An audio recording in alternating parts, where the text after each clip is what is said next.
Hello বন্ধুরা, আজকে তোমাদের সামনে নতুন আর একটা চাউমিনের রেসিপি নিয়ে চলে এসেছি। তবে রেসিপিটা বানানোর জন্য আমি এখানে কিন্তু চাউমিনটাকে সিদ্ধ করিনি, আমি এটাকে ঠান্ডা জলেতে ভিজিয়ে রেখেছি।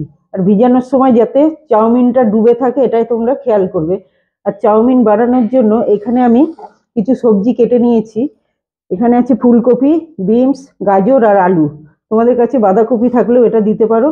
আর তার সাথে আমি এখানে কেটে নিয়েছি পেঁয়াজ, আদা, রসুন, কাঁচা লঙ্কা। আর এখানে আমি দুটো ডিম নিয়ে নিয়েছি, তোমাদের কাছে আরো যদি থাকে তো আরো বেশি করে ডিম দিতে পারো। তবে চলো এবার আমি রেসিপিতে ফিরে যাচ্ছি। চাউমিনের রেসিপি বানানোর জন্য আমি এখানে ডিমটাকে ভেজে নিচ্ছি। একটু সাদা তেল দিয়ে দিলাম কড়াইতে। কড়াইটা আগেই গরম করতে বসিয়ে রেখেছিলাম।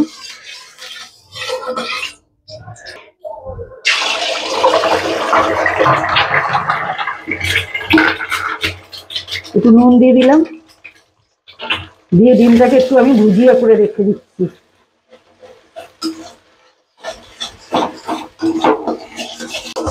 ডিমটা ভুজিয়া করা হয়ে গেছে, এবার আমি একটা জায়গাতে তুলে নিচ্ছি।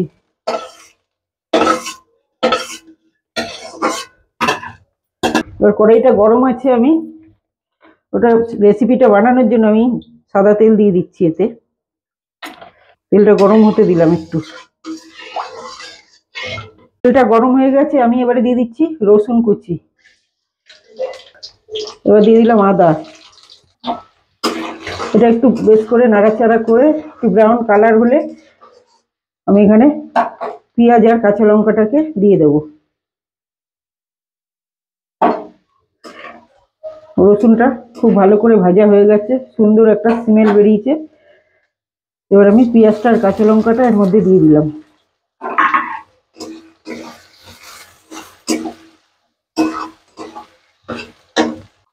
এবার দিচ্ছি একটু সয়া সস।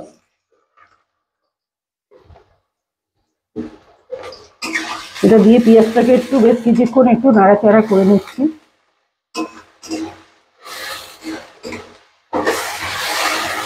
পেঁয়াজটা দেওয়ার পরে আমি ভালো করে একটু লাল লাল করে পেঁয়াজটাকে ভেজে নিয়েছি, তোমরা দেখে বুঝতে পারছো। এবার আমি কেটে রাখা সবজিগুলোকে আমি এতে দিয়ে দিলাম। এটাকে খুব ভালো করে ভেজে নেব।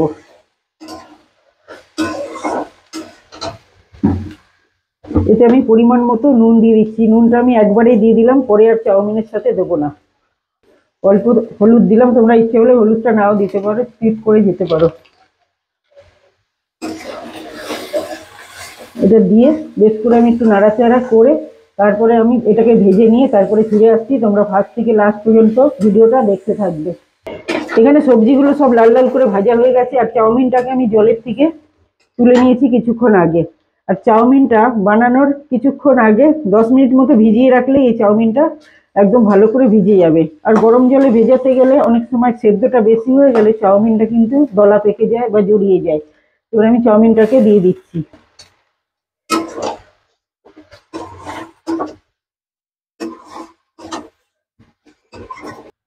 এবার আমি দিয়ে দিচ্ছি একটু গোলমরিচের গুঁড়ো।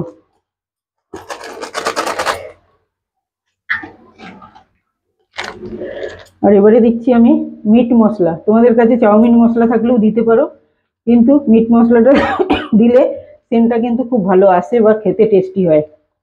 তাই আমি মিট মশলাটা দিয়েই আমি এটা তৈরি করি। এবারে খুব ভালো করে একটু নাড়াচাড়া করে নিচ্ছি। মশলাগুলো দেওয়ার পরে আমি 2 থেকে 3 মিনিট নাড়াচাড়া করে নিয়েছি। এবারে কিন্তু আমার চাউমিনটা পুরোপুরি কমপ্লিট হয়ে গেছে। এবার আমি নামিয়ে নিচ্ছি।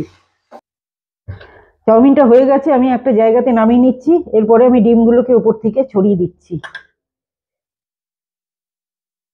এটা কিন্তু একদম আমার মনের মতো করে আমি করছি। আমার ভিডিওটা যদি ভালো লেগে থাকে তো লাইক, কমেন্ট, শেয়ার আর সাবস্ক্রাইব করে দিও। দেখা হচ্ছে আবার অন্য কোনো ভিডিওতে।